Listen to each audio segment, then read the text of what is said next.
Yo, what up y'all? My name is Tim. Welcome to my complete walkthrough of Limgrave. This time it is Northern Limgrave. If you guys enjoy the video or learn anything new while watching it, please leave a like and subscribe so you can join the Room Temp Gaming family. It helps out tremendously and is so much appreciated. Thank you and enjoy the video. So let us get started here. We are at what are we at? We're at the Artist Shack. And we're going to head south into the woods down here. We are going to get a Site of Grace, and then we are also going to get a map fragment, and then talk to a new NPC. Check all this out here. So here's our Grace.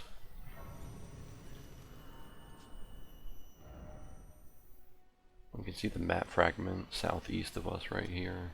That's where we're going. Now this area right here is a little difficult. There's these rune bears, infamously dangerous, as you can see. These guys will one-shot you, two-shot you. They're obviously fast. This guy's gonna kill me here. Can't even get to safety. So be careful with these guys. It's okay though, because we were going back this way anyway. So we respawn back where we were. Head up on this collapsed structure, and we'll have our Kenneth Haight NPC here. By the way, I love keeping these dialogues on fast forward because they sound awesome. So sorry if that's annoying. So after we talk to this guy, we are going to look to the north here. There's going to be a graveyard up on a ledge. And we're going to go loot a Fever's cookbook for our collection of recipes.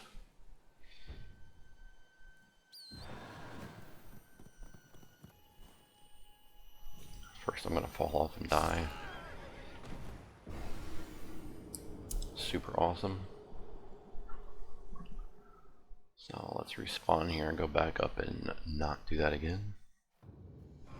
My cat keeps trying to get up on my lap, making it hard to focus.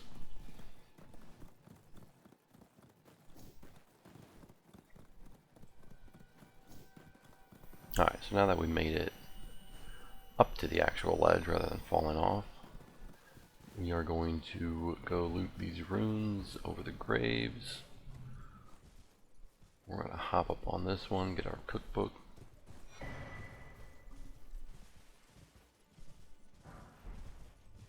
And then the next area we are headed to, I guess our next destination is the Third Church of Marika, which is right down the road underneath this NPC here.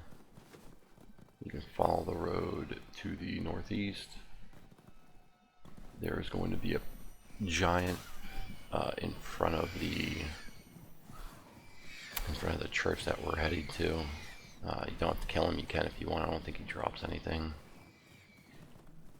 It's totally up to you. I'd recommend killing him.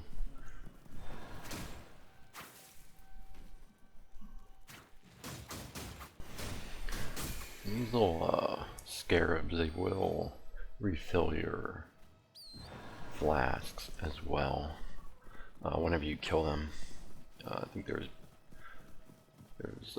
FP and health ones, and there's white ones which usually give items. And grab our Grace here, and then we can grab our Flask of Wondrous Physic, Crimson Crystal Tear, and Sacred Tear. Now the Flask of Wondrous Physic is basically a one charge potion. It recharges when you hit a Grace, and you can add 2 different types of potions into it basically. So you can heal and increase your poise, you can heal your FP, you can heal your HP in one. So it's kind of just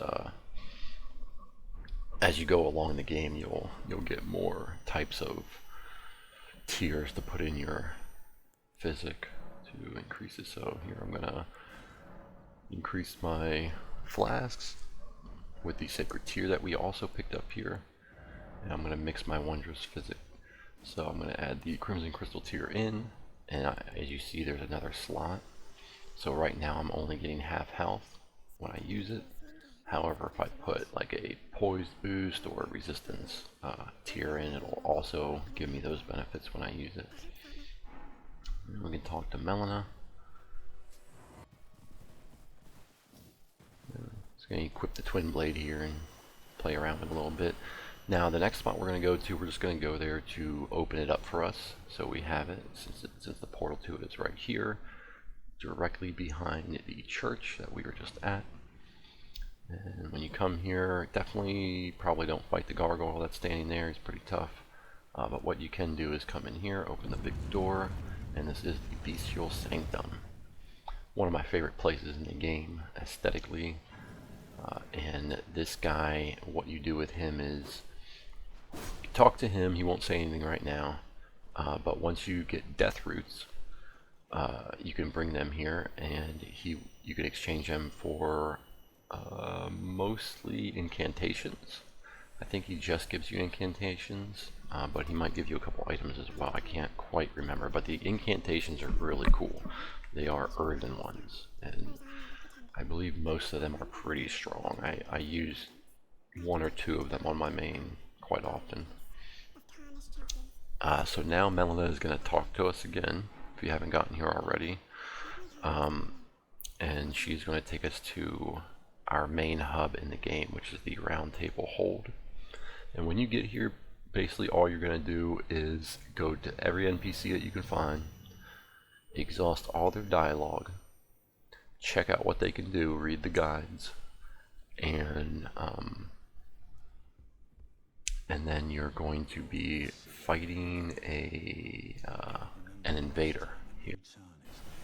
So Sir Gideon Offmere, the All-Knowing. This guy is a quest NPC. I believe he is in a couple quests in the game, him and his daughters. This door will open up. This is where you teleport into. That door will open up after we kill our first story boss. This fella here, Corn. He has some incantations. And a lot of these NPCs, their inventory grows as you progress through the game. I think this is D. This guy's got one of the coolest sets of armor in the game. And just be sure, if you ever see these guys in the open world or in any instance of the game, don't kill them, talk to them. Unless they're asking to be killed. Even then, question it and Google it. Oh, speaking of making the mistake of killing an NPC, if you want to play the game without autosave, I would recommend that. However, just be sure you save your game often, because if you do make a mistake and you want to go back to a previous save, it's very easy to do so. However, if you forget to actually save, you could lose a lot of progress.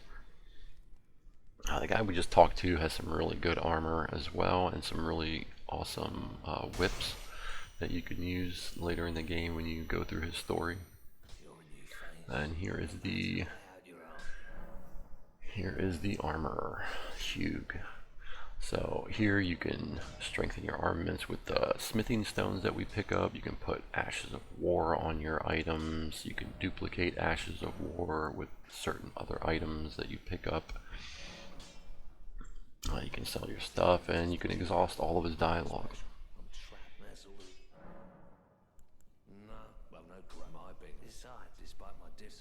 Be sure every now and then to come back here and talk to all of the NPCs just to see if you've progressed anywhere, in case something is missed in my walkthroughs. And next NPC we have is Fia, the Deathbed Companion. She's going to ask you for a hug. Don't give her a hug. We'll be getting into her quest line a little bit later. But don't give her a hug yet, because she'll give you a debuff that will lower your stats, and it is quite unfortunate. However, if you do get the debuff, you can remove it a little bit later. So don't worry too much about that. Perhaps. Where I come from, it is a sacred act.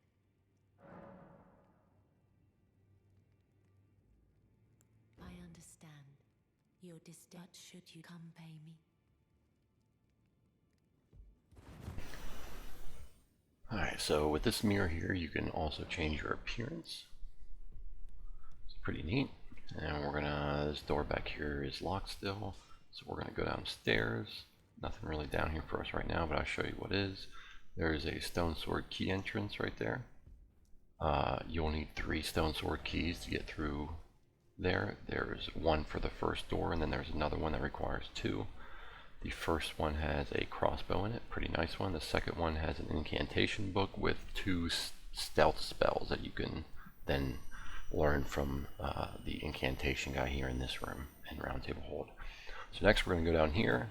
I edited this out, I died one time. Let me get my body back. And we're going to fight our invader here at Round Table Hold. It's not terribly difficult, but he is an invader, so he acts like a player almost. But when you kill him, you get a Taunter's Tongue. It's a pretty decent item. It's a permanent item that PvP related completely. It basically signals, it tries to get other players into your world so you can fight them.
Come on. I'm not going to even use my flask. Make this a fair fight. Got him. We got our Taunter's Tongue, as promised. And we're going to hit this room real quick. Alright, maybe not that room. These rooms. And we're going to pick up our, what is this called? The Cypherpata. Awesome, awesome fist weapon. It's got a special ability, the Unblockable Blade.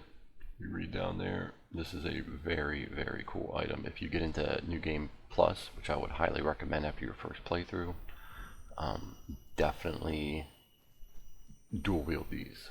They are a lot of fun. They do holy damage too, and they're just real unique for fist weapons. Alright, so that is going to end our Round Table Hold exploration here, and we are going to go back to the Third Church of Marika.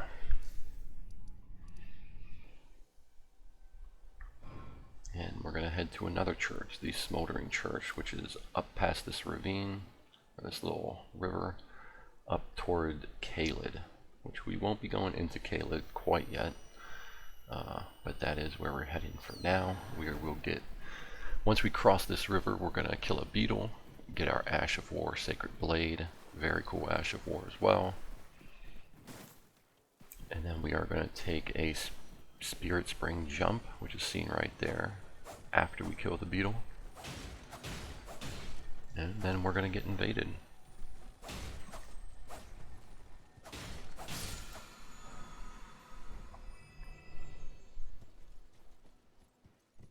And again, if you think these Ash of Wars are weapons or spells that you're coming across, maybe I'm not using, and you want to try them out, try them out. Take some time to try it out, pause the video, come back, experiment with things. A lot of the items and things that you can get in this game are very, very fun to use and very good. So we're going to take these spirit springs all the way up.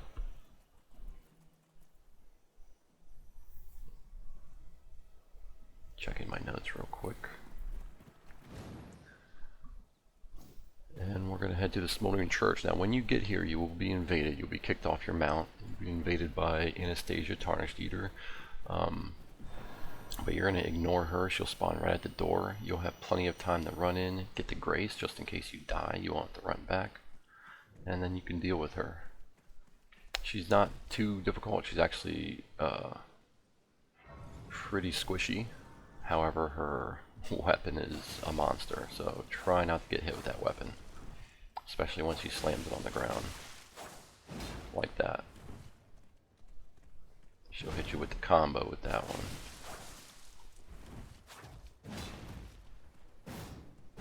And we got the Wild Swings art. The Wild Swings is pretty devastating. If you ever, whenever we pick that up, give that a try if you're like a strength dex build or whatever.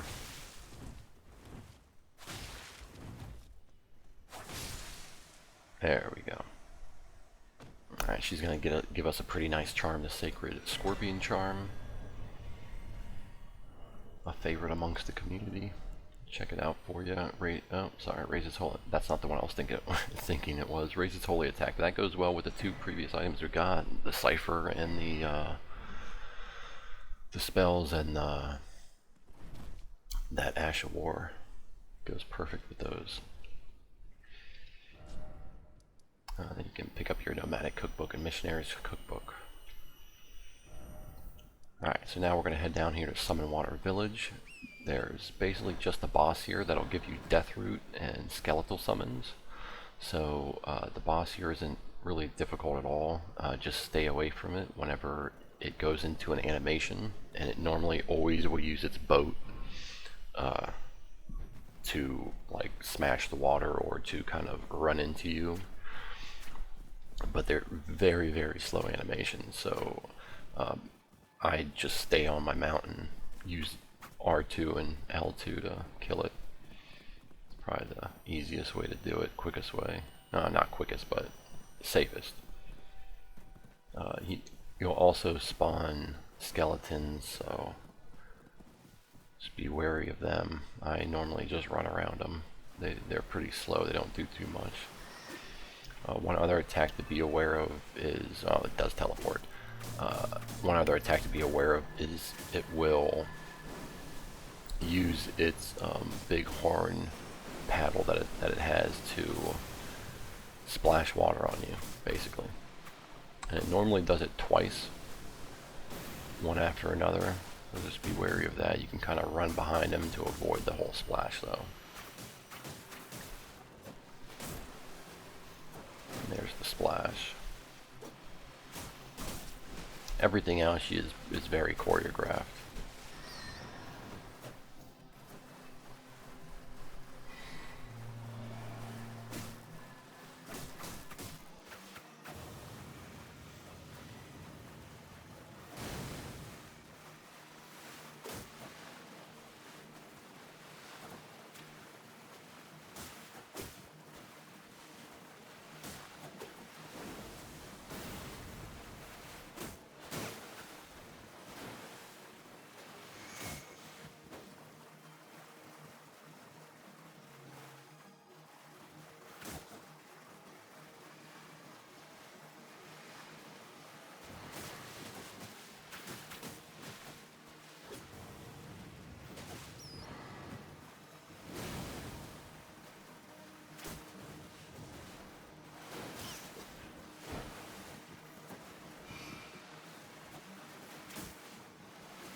so got him dead. Let's pick up our death root and our skeletal summons. Skeletal summons are actually pretty nice. They do revive themselves once, just like normal skeletons.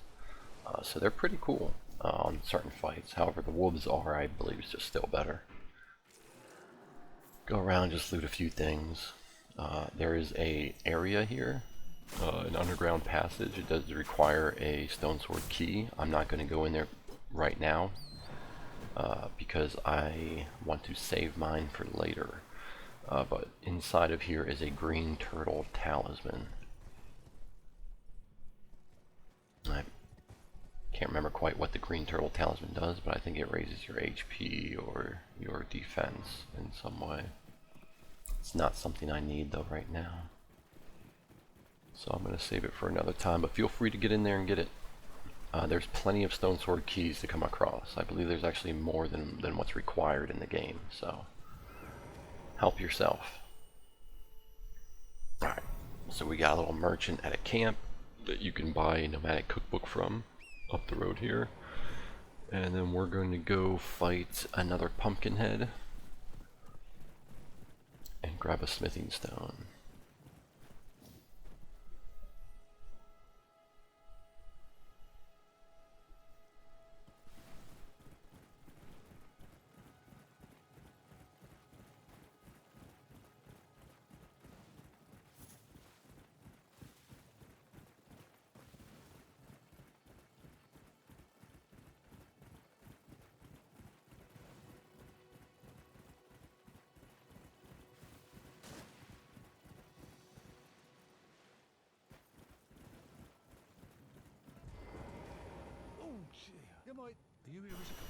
Alright, we have a nomadic cookbook in here.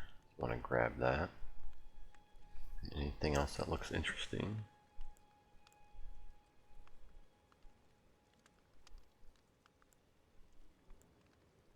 Those notes are pretty cool. If you want to go without much help, you can use the notes that merchants have and kind of get an idea of certain things that are going to appear later on in your playthrough, and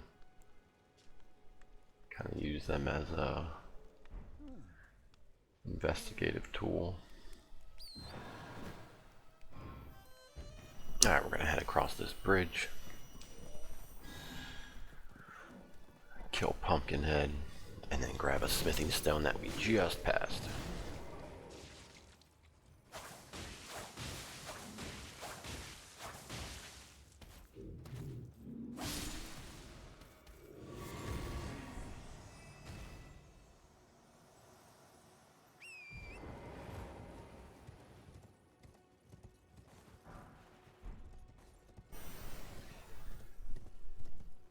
We're going to grab this Grace,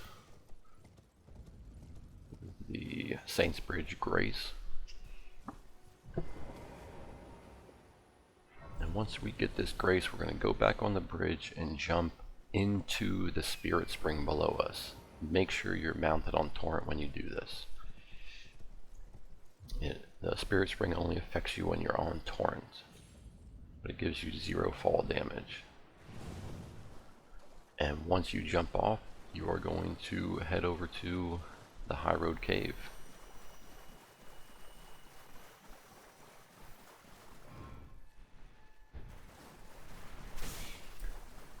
Of course, feel free to kill those losers. It's weird ass octopus ovary dropping motherfuckers. Alright, we're gonna grab the Grace. There's a State America right there. Sure, there's another Stake America as well further in, because this place shucks. This place has a lot of cave moss too, if you love cave moss. Always read the messages, of course. We're going to use the ledges here to drop down. Now be aware, some items here you may not see me pick them up because I died 2 or 3 times to the bats later on. But I think you guys will know where they are. They're pretty obvious. They're not really well hidden. So there's a couple forks in the road in here. either way you go, you'll get something usually, so just work your way through. And then when you're done working your way around, you can head down whatever hole's in front of you.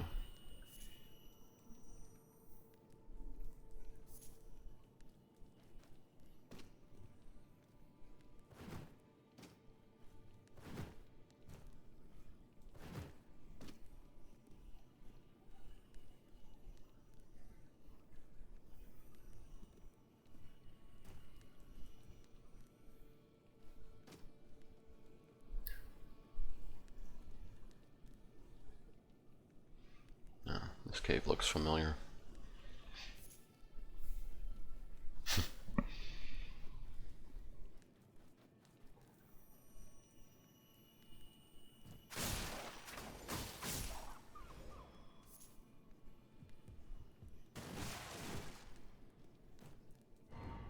Alright, and soon here we should come across our first piece of loot that we're looking for, which is an arteria leaf, the fire grease.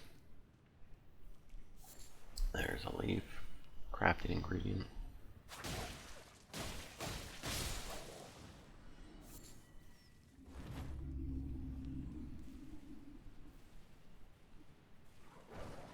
Yeah, so fire grease is great. I'm pretty sure we can craft that already too, if you've been buying the different recipe books for stuff. Fire grease is real good. Put on weapons. I'm pretty sure you can only put like grease and enhancements on weapons like that through your inventory on weapons that don't have ashes, like unique ashes of war, like this dagger I'm using, or they don't already cause an effect.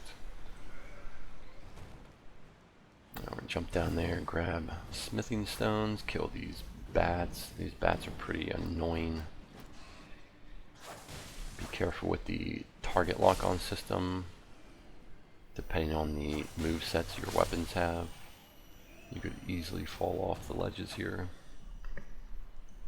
just by trying to attack. We got 3 smithing stones. We're going to head over to this waterfall. We're going to go in the waterfall to the left, or in the cave to the left.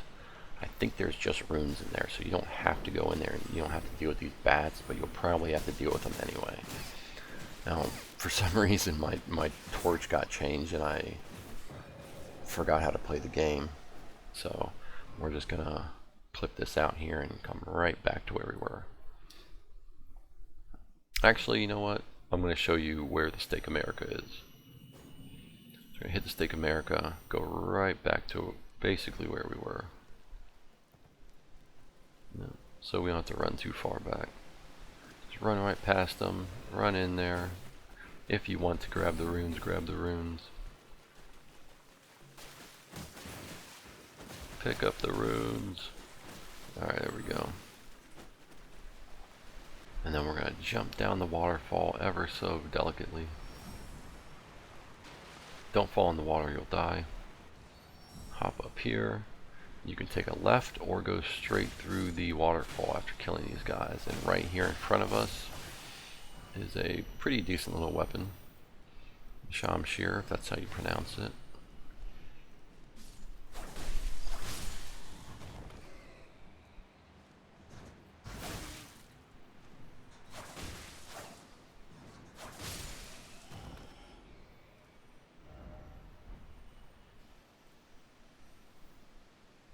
So I am interested in the Feral Calling items, just because I am interested in PvP and I do enjoy having available items whenever I want them.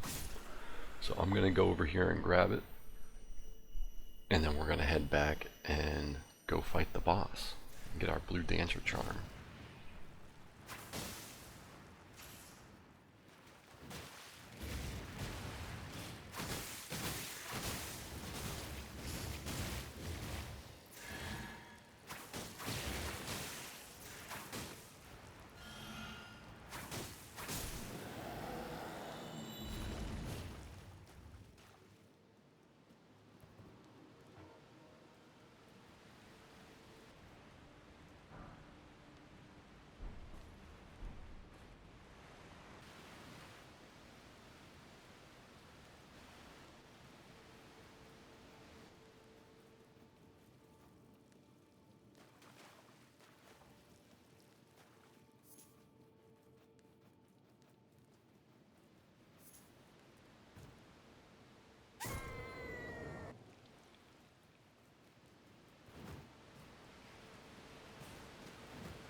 let's take out this boss. So this guy's just like the other ones you'll see in the open world. Big attacks, slow, ankle bite him and you'll eventually die.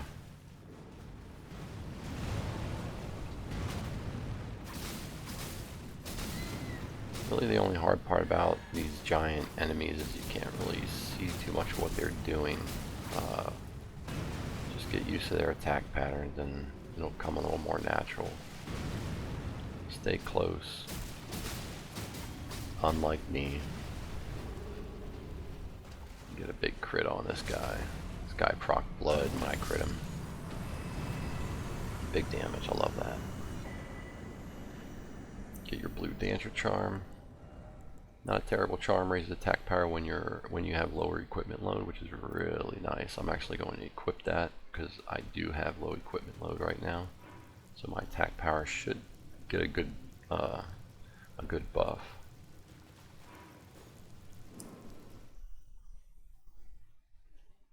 Alright, so we're going to go back to Saints Bridge Grace. So we can teleport back there, and we're going to go find one of the coolest NPCs in the game. The only NPC that I will not speed through their dialogue. Alexander the Jar.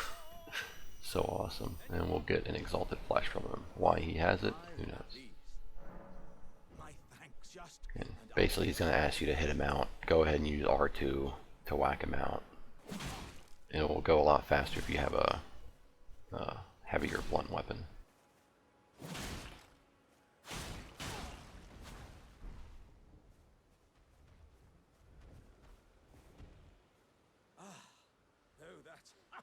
Well,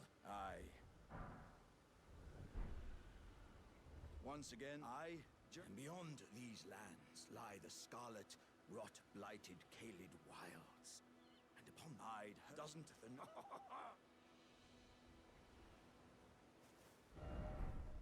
I'm to Redmane, I've heard. I'm to Redmane, I've heard.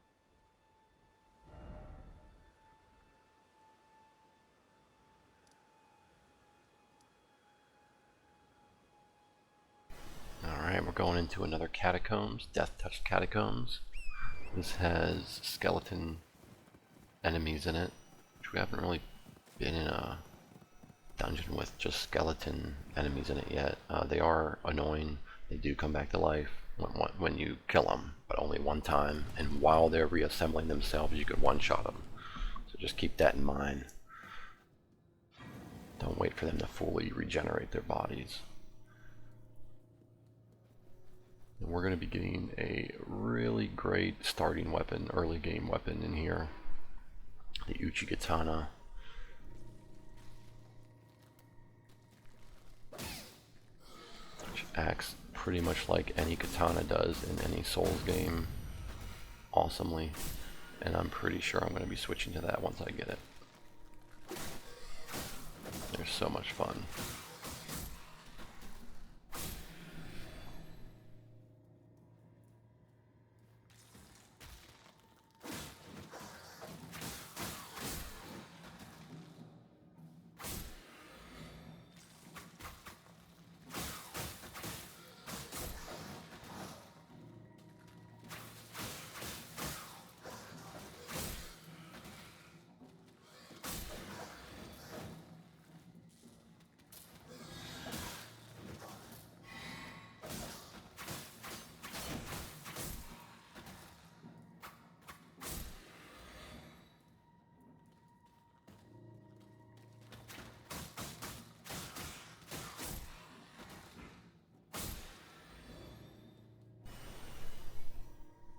Once we're done with these guys, we can go through this little hallway.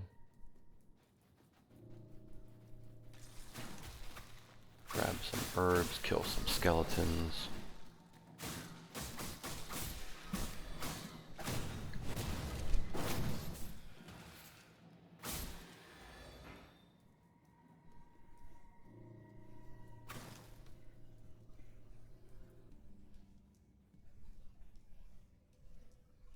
Hit the next hallway, get the Uchigatana.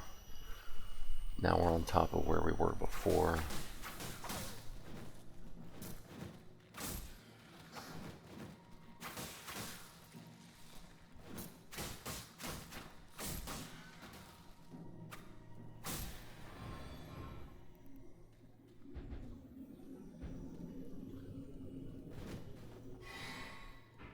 can't use the Uchigatani yet because I don't have enough dex, so I'm going to wait on that so I can level it up a little bit. Should probably be after this dungeon. I let that skeleton revive himself. I don't think I'm going to worry about all these guys because there's quite a bit. But what we're going to do right now is run past them, run in here, pull the lever for the boss door, grab the loot on that dead body over there,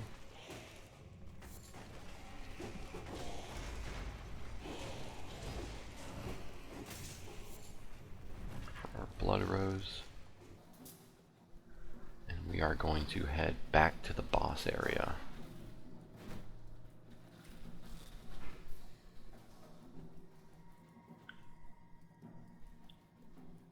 But first, we are going to regenerate everything. So let's do that first. I'm going to take on the boss. This is a Black Knife Assassin. Black Knight, Black Knife. Oh, here's my Uchigatana, leveled up. The L2 on this sheaths your weapon, and then you can use a R2 or R1 to perform a heavier attack. Basically, the unsheath ability for R2 is very, very heavy. Breaks poise. Let's get this guy. I don't know why he started near half health, but if anyone knows, please comment, let me know. But this guy is definitely being just destroyed right now. It's quite embarrassing considering how feared these guys are in the Elden Ring universe. So, open the chest up, get your death root, get the Assassin's Crimson Dagger, and we can head out. So after the Death Touch Catacombs, we are going to go grab a Lance Talisman, which is for horseback riding, which will come in handy when we do the Agiel Lake Dragon.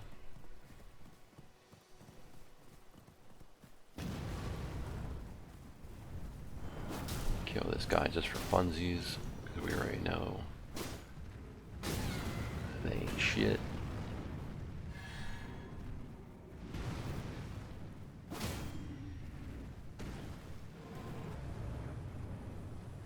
Big crits on him.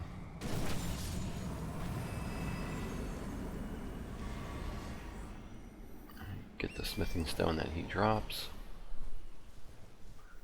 If he did drop it. I don't know if he dropped that or if that was underneath him before he got up, but definitely kill him anyway. Then we get the Lance Talisman.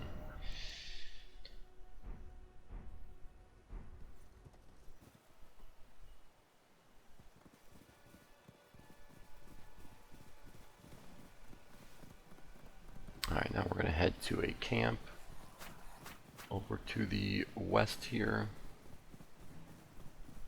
up the road from Alexander, the jar pot dude. So you can basically just run through here and grab everything without getting off, but I think I'm going to try and farm these guys because I need to level up a little bit, and it never hurts to get some kills in. And the shield here is actually really nice. This will come in handy later if you fight the bell-bearing hunter. It basically disregards all of his attacks.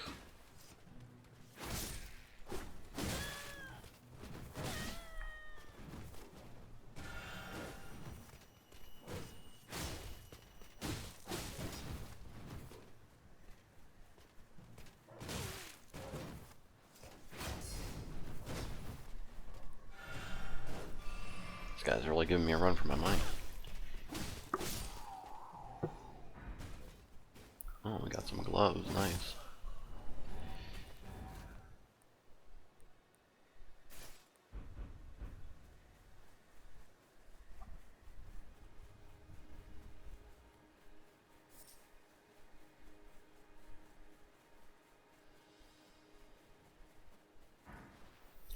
pick up the exalted flesh.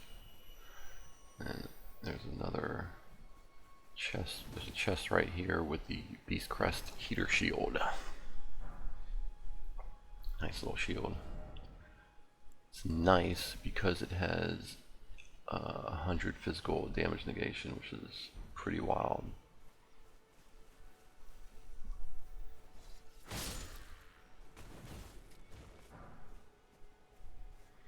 And next we're going to go up around this ledge, go on this little hill that's directly behind us right now.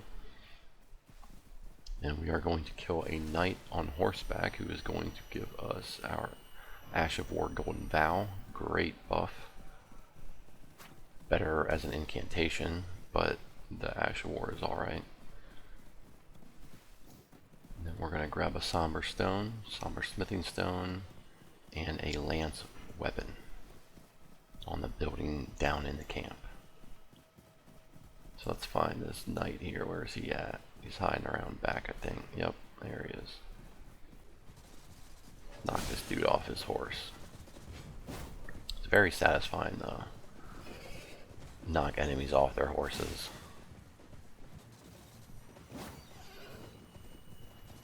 If you can hit them.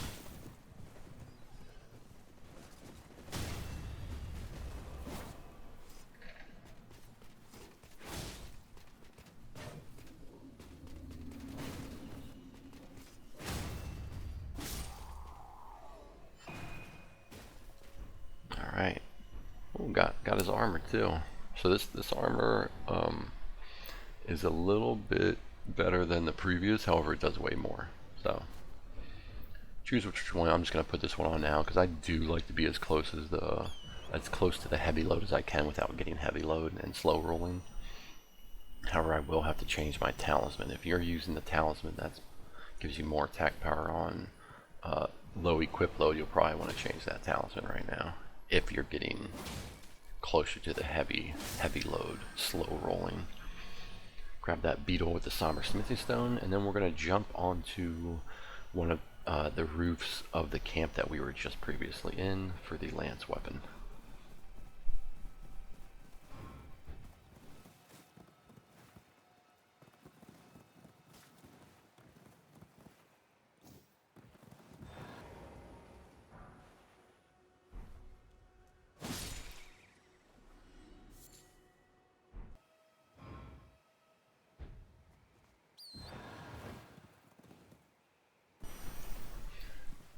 Let's go over here to the Warmaster's shack.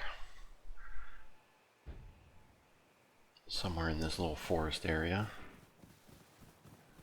Always lose this. Here we go. Grab the Grace. And then we have another quest NPC here. Knight Burnall. So before you do anything with this NPC, do not kill him, no matter what Google says. Don't kill him. Go talk to him, exhaust all of his dialogue, buy something from him. He has great Ashes of War, and I believe he gets more as the game progresses. You can kill him for his armor and a legendary weapon that has to do with the 100% achievement. But if you're not too worried about that right now, don't, just keep going because you'll get better stuff if you do his quest line.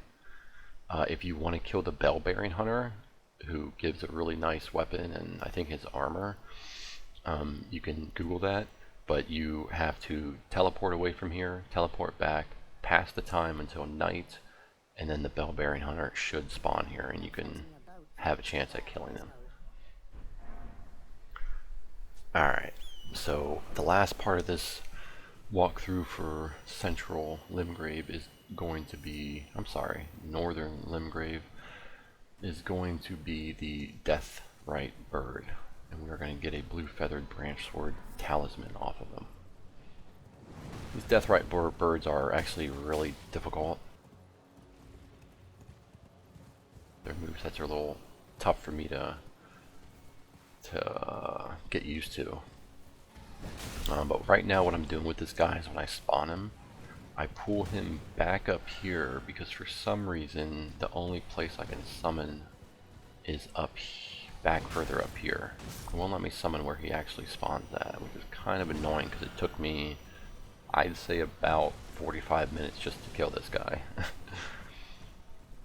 So now we can see on the left of our screen above our special ability name that we can summon now. So let's summon him out, heal up, let our wolves do some work. I'm trying to get behind him so when he jumps away, he goes up the hill where our summons won't disappear at. And you kind of see them flickering right now because I'm getting out of the summon area. It makes this a little bit difficult, but we can still do this. These guys give these Deathrite birds. There's more of them. They give really cool weapons too, and I believe spells.